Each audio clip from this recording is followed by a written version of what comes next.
La nuit ne serait jamais que nuit si le cri d'un tout petit ne l'avait désarçonné. Les ténèbres ne seraient jamais que ténèbres si la lumière ne s'était risquée à les découdre. Le malheur ne serait que malheur si un visage n'en avait partagé la douleur. Ô Seigneur, nous te louons pour l'enfant de Noël, silencieux, endormi sur la paille des tables, dépouillé et livré sans défense au pouvoir des siens.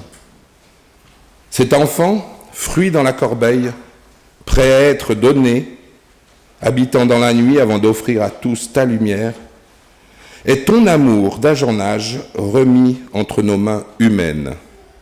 Et pour cela, oui Seigneur, nous te louons, te bénissons à jamais et te chantons. Amen. Et je vous invite, peuple fidèle, à vous lever, pour ceux qui le peuvent, pour chanter au cantique 268.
La grâce et la paix nous sont données en abondance de la part de notre Dieu trois fois saint, le Père, le Fils et le Saint-Esprit, un seul Dieu éternellement béni, vers lequel nous nous tournons ce matin encore pour recevoir de lui force, paix et espérance. Amen. Bienvenue, bienvenue à chacune et chacun d'entre vous en ce matin de Noël. Bienvenue à vous, nos fidèles paroissiennes et paroissiens, et bienvenue à vous qui êtes peut-être ici de passage ou pour la première fois. Soyez tout particulièrement les bienvenus dans cette maison de prière. Que chacun de vous se sente ici comme chez lui, chez elle, dans cette maison où nous sommes venus ensemble nous ouvrir à la présence de Dieu pour chercher sa parole, pour l'adorer, lui, le Dieu de tous et de tout. Ensemble, mais chacun à son rythme et avec ses moyens, nous voulons nous approcher de la crèche pour redécouvrir cette proximité de Dieu au cœur du monde, au cœur de notre vie. Plus que jamais peut-être avons-nous besoin de recevoir cette lumière de Noël qui transperce toutes les obscurités, et cette paix promise à Noël. Mais cette paix, pour la recevoir, eh bien, il faut commencer par la faire rayonner autour de nous, et c'est ce que je vous invite à faire, en vous souhaitant les uns les autres un joyeux Noël, à commencer par votre voisin et votre voisine de banc. Joyeux Noël aux uns et aux autres. Et nous voulons profiter de ce culte pour chanter tous ces beaux cantiques que nous aimons de Noël. Alors nous poursuivons en chantant au numéro 256.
Ce qu'il y a de beau avec ce Dieu de la Bible, c'est qu'il est épris de l'humain, qu'il n'est pas indifférent à notre sort. Mais cette longue histoire entre Dieu et l'humanité n'a pas été un long fleuve tranquille, ce que reflètent à leur manière les récits du Premier Testament. Dieu, fatigué des errances humaines, finit par se fâcher. C'est l'épisode du déluge. Mais Dieu se reprend et promet de maintenir son alliance coûte que coûte. C'est le texte de Genèse 9 que nous allons relire. Puis, notre président, Laurent Rupp, lira une prophétie d'Ésaïe qui rappelle une nouvelle fois au peuple qui s'égare combien Dieu lui reste fidèle. Et donc, nous lisons dans Genèse 9. « J'établirai mon alliance avec vous. Aucune chair ne sera plus exterminée par les eaux du déluge. Il n'y aura plus de déluge pour ravager la terre. Dieu dit, j'ai mis mon arc dans la nuée pour qu'il devienne un signe d'alliance entre moi et la terre. Quand je ferai apparaître des nuages sur la terre et qu'on verra l'arc dans la nuée, je me souviendrai de mon alliance entre moi, vous et tout être vivant, quel qu'il soit. Les eaux ne deviendront plus jamais un déluge. L'arc sera dans la nuée et je le regarderai pour me souvenir de l'alliance perpétuelle entre Dieu et tout être vivant.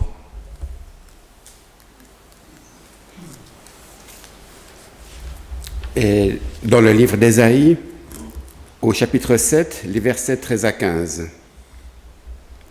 Le Seigneur parla encore et dit : Écoutez donc, maison de David. Est-ce trop peu pour vous de fatiguer les hommes, que vous fatiguiez aussi mon Dieu ? Aussi bien le Seigneur vous donnera-t-il lui-même un signe. Voici que la jeune femme est enceinte et enfante un fils, et elle lui donne le nom d'Emmanuel.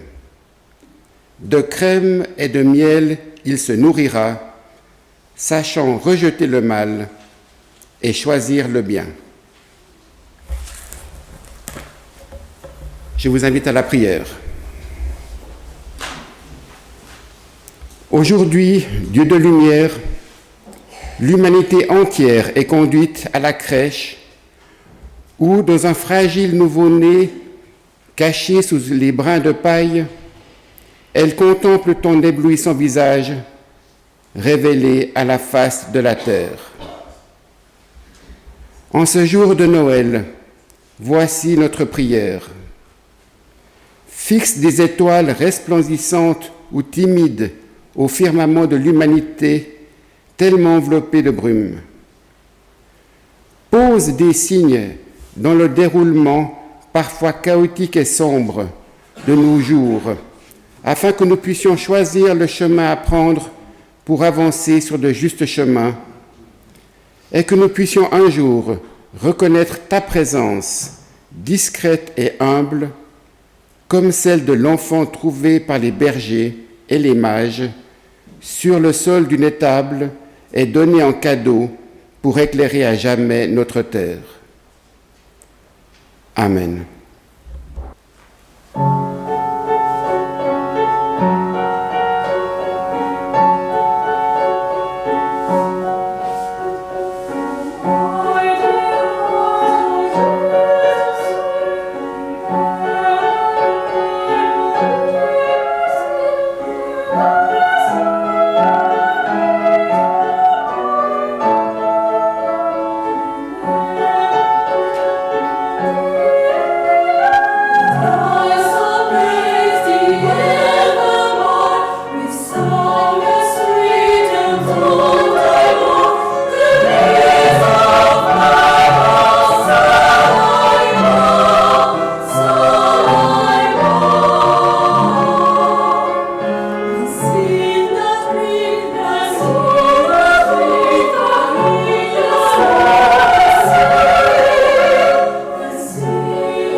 Évangile de Noël selon Matthieu au chapitre 2, des versets 1 à 16. Jésus étant né à Bethléem de Judée, au temps du roi Hérode, voici que des mages venus d'Orient arrivèrent à Jérusalem et demandèrent : Où est le roi des Juifs qui vient de naître ? Nous avons vu son astre à l'Orient et nous sommes venus lui rendre hommage. À cette nouvelle, le roi Hérode fut troublé, et tout Jérusalem avec lui. Il assembla tous les grands prêtres et scribes du peuple et s'enquit auprès d'eux du lieu où le Messie devait naître. À Bethléem de Judée, lui dirent-ils, car c'est ce qui est écrit par le prophète. Et toi, Bethléem, terre de Juda, tu n'es certes pas le plus petit des chefs-lieux de Juda, car c'est toi que sortira le chef qui fera paître Israël, mon peuple. Alors Hérode fit appeler secrètement les mages, se fit préciser par eux l'époque à laquelle l'astre apparaissait, et les envoya à Bethléem en disant : Allez vous renseigner avec précision sur l'enfant, et quand vous l'aurez trouvé, avertissez-moi, pour que moi aussi j'aille lui rendre hommage. Sur ces paroles du roi, ils se mirent en route, et voici que l'astre, qu'ils avaient vu à l'Orient, avançait devant eux jusqu'à ce qu'il vînt s'arrêter au-dessus de l'endroit où était l'enfant. À la vue de l'astre, ils éprouvèrent une très grande joie. Entrant dans la maison, ils virent l'enfant avec Marie, sa mère, et se prosternant, ils lui rendirent hommage. Ouvrant leur coffret, ils lui offrirent en présent de l'or, de l'encens et de la myrrhe. Puis, divinement avertis en songe de ne pas retourner auprès d'Hérode, ils se retirèrent dans leur pays par un autre chemin. Après leur départ, voici que l'ange du Seigneur apparaît en songe à Joseph et lui dit : « Lève-toi, prends avec toi l'enfant et sa mère, et fuis en Égypte. Reste-y jusqu'à nouvel ordre, car Hérode va rechercher l'enfant pour le faire périr. » Joseph se leva, prit avec lui l'enfant et sa mère, de nuit, et se retira en Égypte. Il y resta jusqu'à la mort d'Hérode, pour que s'accomplisse ce qu'avait dit le Seigneur par le prophète : « D'Égypte, j'ai appelé mon fils. » Alors Hérode, se voyant joué par les mages, entra dans une grande fureur et envoya tuer dans Bethléem et tout son territoire tous les enfants jusqu'à 2 ans.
Nous prions. Les rois fous, la guerre, la violence menacent l'espérance hier comme aujourd'hui. Il nous faut ta lumière, Seigneur, celle qui perce toute nuit et qui nous tient éveillés. Que la bonne nouvelle de Noël, 1000 fois entendue, résonne ce matin de manière renouvelée pour éclairer notre chemin, pour empêcher de tomber dans l'obscurité, mais qu'elle fasse de nous des porteurs de lumière. À la suite de l'appel de l'apôtre Paul dans sa lettre aux Philippiens, qui a dit « Agissez en tout sans murmure ni réticence, afin d'être sans reproche, sans compromission, enfants de Dieu, sans tache, au milieu d'une génération dévoyée et pervertie, vous apparaissez comme des sources de lumière dans le monde, vous qui portez la parole de vie. » Lettre aux Philippiens, la 2e, versets 14 à 16. Alors je vous invite maintenant à chanter au numéro 257, « Devant ta crèche, prosterné, je viens te rendre hommage. »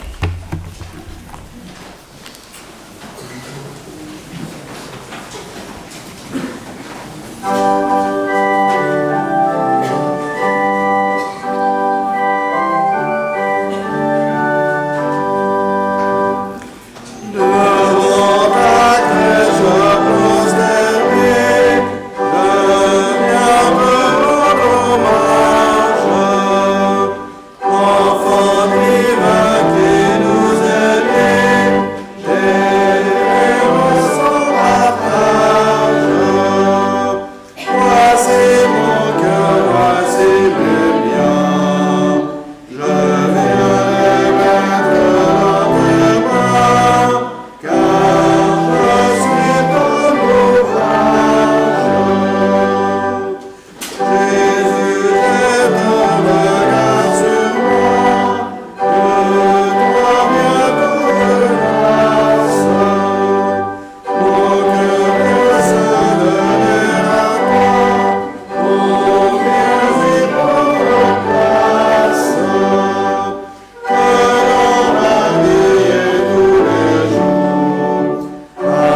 Il y a tout dans ce récit de Noël.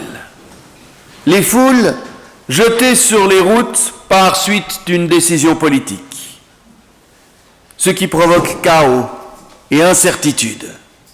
Une terre occupée et maintenue violemment sous le joug de l'envahisseur. Des rois fous, assoiffés de pouvoir, qui pactisent avec l'occupant et méprisent leur peuple et qui sont prêts à tout pour maintenir leurs privilèges jusqu'au crime le plus abject, celui d'assassiner des enfants innocents. Le décor est sinistre. Il y a tout dans ce récit de Noël. Une fille mère menacée d'opprobre, les familles sans abri qui dorment dans la rue, les migrants qui doivent fuir leur pays pour sauver leur vie et qui se retrouvent à la merci du premier venu. Il y a tout dans ce récit de la Nativité qui s'est passé il y a plus de 2000 ans. Il y a tout dans ce récit de Noël, tout ce qui fait, hélas, l'actualité de notre monde d'aujourd'hui. Plus que les autres années peut-être, au vu de l'actualité anxiogène qui nous environne, le parallèle entre ce récit de la Nativité et notre monde m'a frappé. Tout y est en effet, et nous sommes bien loin du petit Jésus doucereux de la crèche avec les petits angelots. Pas très original, je vous le concède, de rappeler que Noël ce n'est pas d'abord Jingle Bells joués jusqu'à l'écœurement dans les supermarchés ou la folie du Black Friday. Il n'y a rien de très original, je vous le concède, à rappeler cet écart entre le sinistre décor de ce récit de Noël empreint de violence et le côté un peu mièvre qu'on a fait de Noël. Rien de très original, je vous le concède, mais pourtant essentiel à rappeler une nouvelle fois. C'est dans un décor sinistre et menaçant qu'intervient la naissance de l'enfant Jésus. Il fallait que Dieu soit fou pour prendre le risque de faire naître son Fils dans de telles conditions. Fou d'amour pour nous, ses enfants bien-aimés. L'autre jour, mon ami Samuel, pasteur à Goma, en République démocratique du Congo, me confiait que par moments il était découragé. Et il se demandait si Dieu ne les avait pas un peu oubliés, tant la situation est dramatique. Et ils sont nombreux, de Kiev à Gaza, de Port-au-Prince à Khartoum, de Hong Kong à Kaboul, ou pour les chrétiens du Proche-Orient, à se demander s'il y a encore un Dieu pour eux. Mais ce qu'il y a de plus fou dans cette histoire à Noël, c'est alors que le décor est sinistre, que tout est sombre, l'humanité est conviée à la crèche. Lieu apparemment insignifiant pour concentrer son regard sur ce petit enfant. Comme si soudainement, cette petite lumière du nouveau-né au fond de cette étable avait éteint toutes les ténèbres. C'est comme si une fissure de lumière avait percé l'obscurité pour nous indiquer que là est la source de la vie. Là est la source de la lumière. Là est la source de la promesse. Une naissance, c'est toujours le signe de la vie qui triomphe. Et chaque naissance, il faut bien le reconnaître, qu'on soit croyant ou non du reste, est un vrai miracle. Un signe d'espérance. Et dans la faiblesse du nouveau-né, signe d'une force unique, la force de la vie. C'est la toute fragilité d'un nouveau-né que le Seigneur choisit pour nous rappeler à l'espérance. Dans un océan de violence et d'obscurité, cette naissance est comme une bulle de lumière et de vie. Et même les rois fous qui sont prêts à tout, à tuer leurs enfants, ne peuvent arracher cette vie. Quand un roi est prêt a massacré sa population, a affamé sa population, a tué ses enfants. Hier comme aujourd'hui, rien n'a changé. C'est bien le signe qu'il préfère renoncer à tout avenir pour son peuple pour sauver son propre présent. Et c'est hélas encore terriblement actuel. Mais la vie est la plus forte. La petite vie en devenir de l'enfant Jésus est plus forte que la violence des hommes. Dieu aurait pu répondre au chaos par le chaos, à la violence des humains par sa propre puissance. Il avait déjà essayé avec le déluge. Mais Dieu est trop épris de l'humain, malgré tous nos errements, pour renoncer à sa promesse, pour abandonner son alliance. Alors plutôt que de répondre à la violence par la violence et la force, il choisit de venir dans la faiblesse et la fragilité d'un nouveau-né pour rappeler cette ténacité de la vie, malgré tout ce qui cherche à la briser. Dans le récit de la création, Dieu avait commencé par mettre de l'ordre pour lutter contre le chaos et permettre à la vie de se déployer dans toute sa beauté.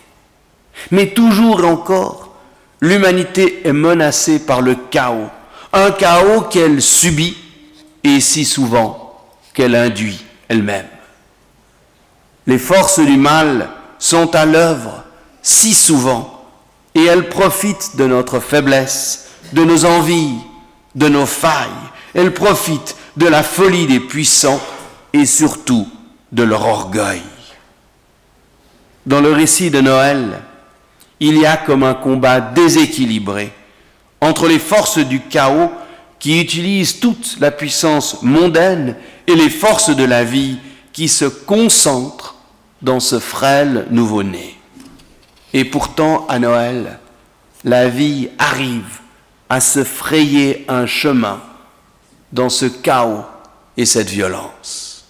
Dieu vient y confirmer son projet de vie. Il vient nous redire qu'il ne nous a pas abandonnés aux seules forces du mal, que le chaos ne l'emportera pas, car il vient matin après matin renouveler pour nous son alliance. Dieu aurait 1000 raisons de nous abandonner, nous qui l'avons si souvent déçu, trahi, oublié. Et pourtant ce Dieu-là, ce Dieu de l'Évangile, est tellement épris de l'humain, tel un père, une mère aime ses enfants, qu'il est prêt à tout pour nous. À travers cette flamme de vie sur laquelle soufflent tendrement Marie et Joseph, Dieu vient renouveler son alliance malgré les aléas de la vie et les difficultés des humains à y adhérer. À Noël, Dieu vient nous redire que son alliance reste valable, qu'il est bien cet Emmanuel, ce Dieu avec nous, qui ne renonce jamais. Il ne nous abandonne jamais. Il ne nous laisse jamais seuls face aux forces du chaos. Alors Noël, c'est le cadeau de Dieu qui nous permet de croire en un Dieu qui demeure proche de nous, qui n'est pas indifférent à notre sort ou qui resterait enfermé dans sa majesté aussi lointaine que puissante ou indifférente. Nous pouvons, depuis cette nuit de Noël et l'irruption de la lumière au cœur des ténèbres, avoir foi en ce Dieu-là. Mais Noël, c'est surtout la fête de la foi que Dieu a en l'humanité. Oui, la bonne nouvelle, c'est que Dieu croit en nous. Dieu a foi en nous. Il a confiance en nous au point de nous confier à nos soins le sort de son Fils nouveau-né. Folie de l'amour de Dieu. Comme l'a si bien peint Georges de Latour sur le tableau que vous avez sur le feuillet, C'est comme si au cœur de l'obscurité rayonne une lumière tout à la fois fragile et intense à partir de ce nouveau-né. Tout est sombre, mais là est la lumière. Là est la source de la lumière et elle commence, on le voit sur le tableau, à rayonner sur ceux qui s'en approchent. Comme ces bergers qui se penchent sur l'enfant Jésus, nous devons nous aussi ne pas nous laisser envahir, engloutir par l'obscurité du monde, mais rechercher les sources de lumière. Ces raies de lumière, ces fissures de lumière que le Seigneur ne cesse de nous envoyer. C'est peut-être la naissance d'un enfant. C'est le travail courageux des humanitaires à Gaza. C'est Samuel, pasteur, qui reste à Goma pour s'occuper de ces milliers de déplacés sans ressources. Ce sont ces femmes, souvent ces femmes si courageuses, qui se battent pour donner un avenir à leurs enfants. Ce sont tous ces défenseurs de la liberté partout dans le monde qui croupissent au fond de geôles obscures et dont la lumière brille jusqu'à nous. À Noël, Jésus ne naît pas à midi, en plein jour, au vu de tous, dans un palais bien chauffé, bien éclairé. Il vient au cœur de la nuit pour transpercer toute obscurité. Alors aujourd'hui comme hier, les ténèbres semblent si souvent l'emporter sur la lumière et nous sommes découragés. Et c'est un vrai combat spirituel pour chacun de nous de ne pas nous laisser engloutir par les ténèbres. Il nous faut alors puiser à ces sources de lumière, repérer ces fissures de lumière que le Seigneur nous envoie au creux de notre vie, souvent fragiles, presque insignifiantes et pourtant tellement puissantes. Car elles seules peuvent nous aider à combattre les ténèbres et à devenir nous-mêmes, à notre tour, pour les autres, source de lumière. Paul lui-même, l'apôtre Paul, n'a pas vécu une vie facile. Il a, à de nombreuses fois, été menacé, violenté. Depuis son chemin de Damas, sa vie fut une lutte. Et il a bien conscience de la difficulté du temps présent et des pressions que ses contemporains subissent, combien le monde est difficile autour de lui. C'est dans ce contexte qu'il encourage les Philippiens, qu'il nous encourage à travers eux pour demeurer, comme il l'écrit, sans tache au milieu d'une génération dévoyée et pervertie, où vous apparaissez comme des sources de lumière dans le monde, vous qui portez les paroles de vie. Apparaître comme des sources de lumière dans un monde si souvent obscur.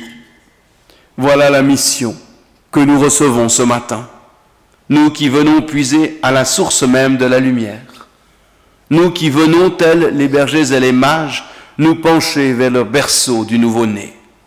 C'est là qu'est la lumière, qu'aucune obscurité ne peut éteindre. C'est là qu'est l'espérance, qu'aucun désespoir ne peut étouffer. C'est là qu'est la vie, qu'aucune force du mal ne peut briser. Amen.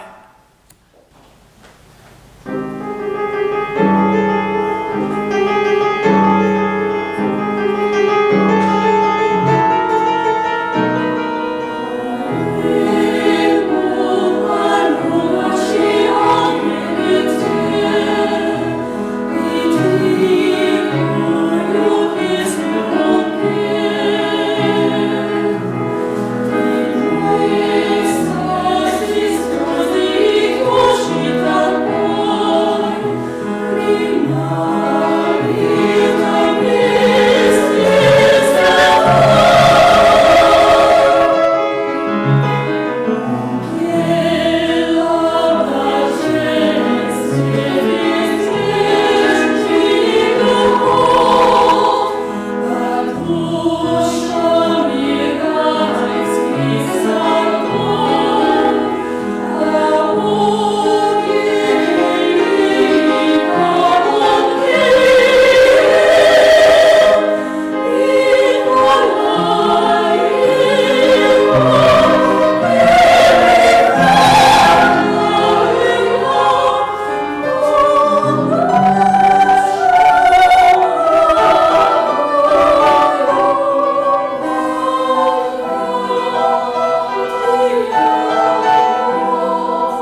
Nous prions.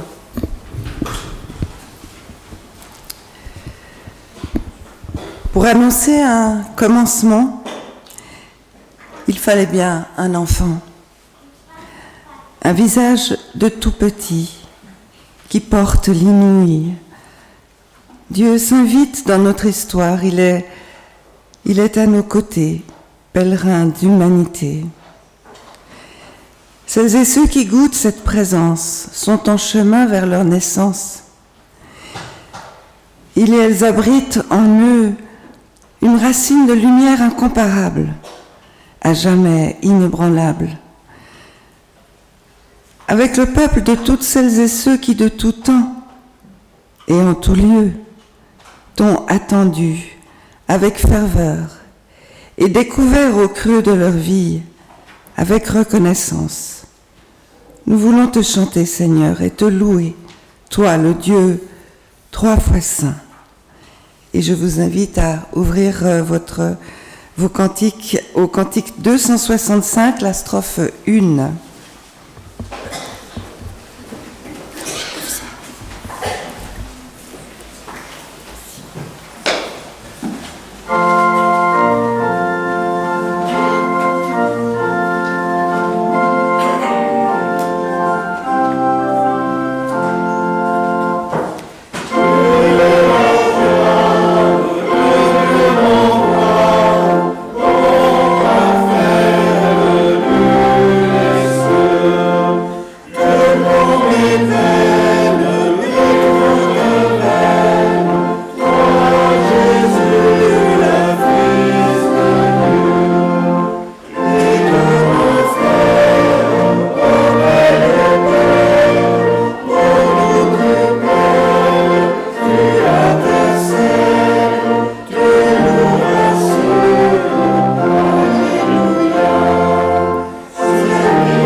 Écoutons le récit du dernier repas de Jésus avec ses disciples. Le Seigneur Jésus, dans la nuit où il fut livré, prit du pain et après avoir rendu grâce, il le rompit et le donna à ses disciples en disant : « Prenez, mangez, ceci est mon corps donné pour vous, faites cela en mémoire de moi. » De même, après le repas, Jésus prit la coupe, Et après avoir rendu grâce, il la leur donna en disant, « Buvez-en tous, ceci est mon sang, le sang de la nouvelle alliance, versé pour la multitude, pour le pardon des péchés. Faites cela en mémoire de moi toutes les fois que vous en boirez. » Et je vous invite à chanter la deuxième strophe du numéro 265.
Ô Seigneur notre Dieu, nous mesurons le privilège et la chance que nous avons de pouvoir ainsi, ce matin, te célébrer dans la joie, la tranquillité, presque l'insouciance.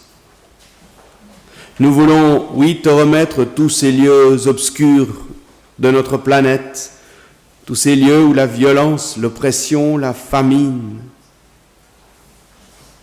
règnent. Seigneur, nous voulons te prier pour tous ces hommes et ces femmes, ces enfants qui sont à la merci de la folie de certains grands de ce monde.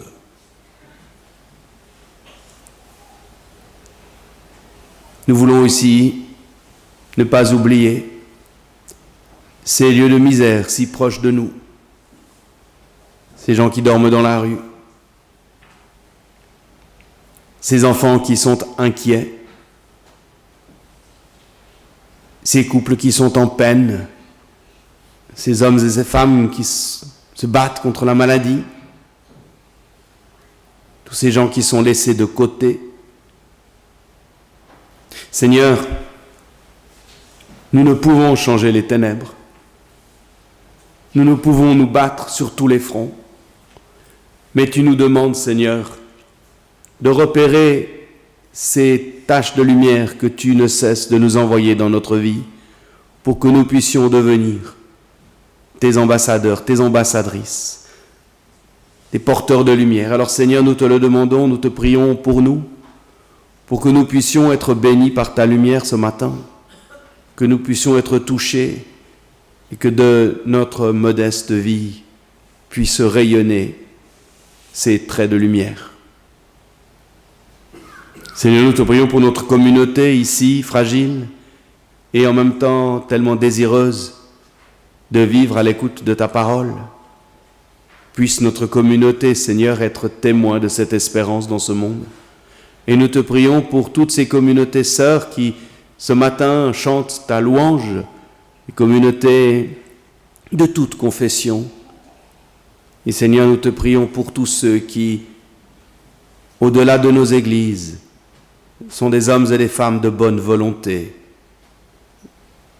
qui veulent faire advenir la paix, la justice et l'espérance. Par les voies qui sont les tiennes, souvent mystérieuses, renouvelle en nous, Seigneur, et en chacun de nous, ta présence et la force de l'espérance.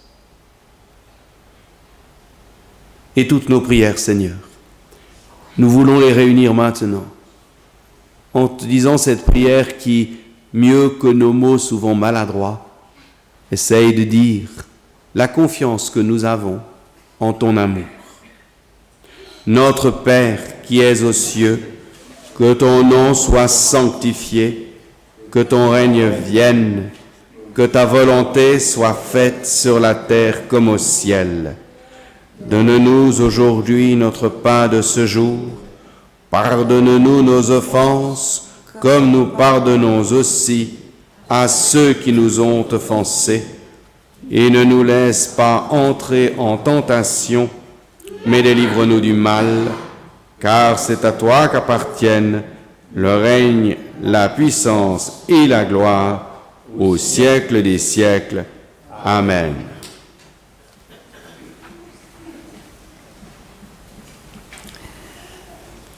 Le pain que nous rompons est la communion au corps de notre Seigneur Jésus-Christ, rompu pour nous.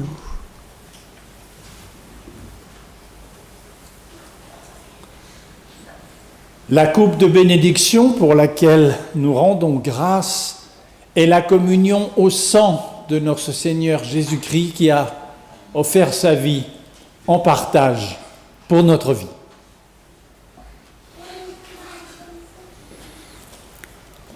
Ô Seigneur, en ce jour de Noël, l'humanité entière est conduite à l'image des bergers et des mages à la crèche. Donne-nous maintenant la grâce d'aller plus loin encore, en te découvrant, naissant au fond de notre cœur. Oui, que ton esprit souffle sur nous et qu'il nous donne maintenant de communier au plus intime de notre vie, au corps et au sang du Seigneur, le Christ vivant, et de pouvoir ainsi sentir la réalité de ta présence et de ta lumière dans notre vie, jour après jour. Nous allons dans un instant communier. Nous sommes toutes et tous invités au repas du Seigneur. C'est le Seigneur lui-même qui nous convie à sa table. Nous communierons en défilé et il y aura 2 points de distribution. Je vous inviterai, en commençant par les personnes qui sont assises sur les bancs à l'arrière du temple, à s'approcher en descendant par les 2 couloirs centraux. Puis vous remonterez à vos places par les allées latérales. Nous vous proposerons le pain, puis le vin qui sont dans les petits verres blancs ou du jus de raisin. Puis vous déposerez votre verre sur le plateau qui se trouvera à l'extérieur. J'invite l'équipe qui va maintenant servir la scène à s'approcher et à prendre ce qu'il convient de prendre pour que nous puissions ensuite vous inviter à vous approcher. Nous te rendons grâce, car au milieu de notre nuit, de nos aveuglements, de notre obscurité, tu es venu mettre la lumière. Nous te rendons grâce, car tu es venu te nicher à nouveau dans notre vie, sur la paille quotidienne de nos existences. Nous te rendons grâce, car dans ce monde qui se bat point à point, tu es venu déposer à jamais un baiser de paix à cœur. Amen. Avant que nous terminions notre culte avec les paroles d'envoi et de bénédiction, permettez-moi quelques annonces. D'abord, pour remercier infiniment l'ensemble vocal Oralis sous la direction de Roberto Regas.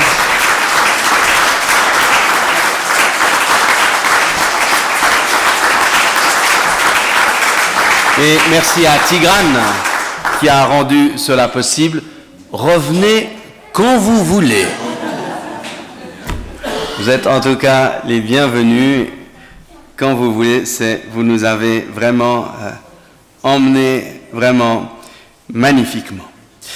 Quelques annonces aussi pour vous dire que Daniel, qui a préparé magnifiquement notre temple et tous nos locaux aujourd'hui, se réjouit de vous servir et de préparer un après-culte. Il y a encore du vin chaud, du chocolat chaud, du café, il y a tout ce que vous voulez. Alors restez en tout cas pour prolonger ce moment de culte par un moment de convivialité. Vous pourrez y trouver différents documents qui présentent les activités de la paroisse. Si vous ne les recevez pas directement, prenez-en et et laissez-nous vos coordonnées pour que nous puissions vous les faire parvenir. Il y a notamment la carte de vœux, notamment, que si vous ne l'avez pas reçue, nous ferons un plaisir de vous la donner.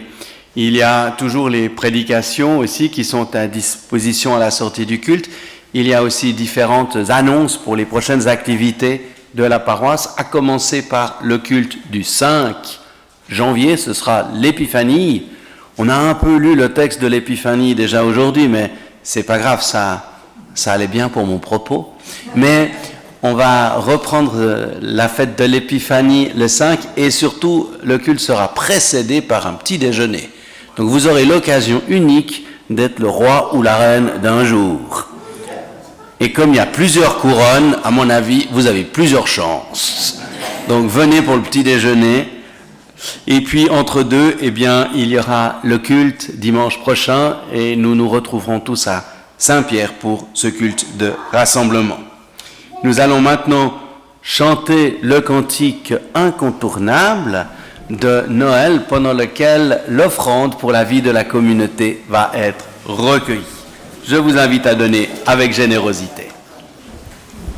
Une naissance est faite pour demain, pour l'avenir qui se dessine déjà. Que serait une naissance qui ne serait qu'un terme? Noël nous invite à renaître et à nous lancer dans la vie comme le nouveau-né qui a toute la vie devant lui, des découvertes à faire par milliers et un monde pour y mettre sa marque durable. Oui, puisse ce Noël raviver notre espérance, non pour un hypothétique demain, mais pour qu'aujourd'hui déjà notre présent soit rempli de la lumière du Christ qui perce toutes les ténèbres pour venir à notre rencontre. Amen.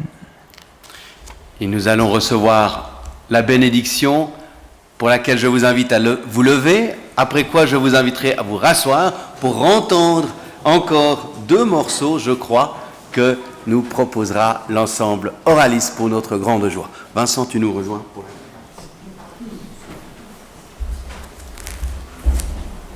Que la bénédiction de Dieu nous conduise. Oui, vous apparaissez comme des sources de lumière, vous qui portez les paroles de la vie. Que cette petite lumière, reçue à Noël, qui transperce toutes les ténèbres, nous conduise et illumine notre journée, aujourd'hui, demain et dans les semaines et les mois à venir. Que la lumière de Dieu nous accompagne et que l'amour de Dieu le Père, la grâce de Jésus-Christ, notre Seigneur, et la communion du Saint-Esprit nous gardent dans sa paix. Allons dans sa paix. Amen. Amen.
of Jerusalem.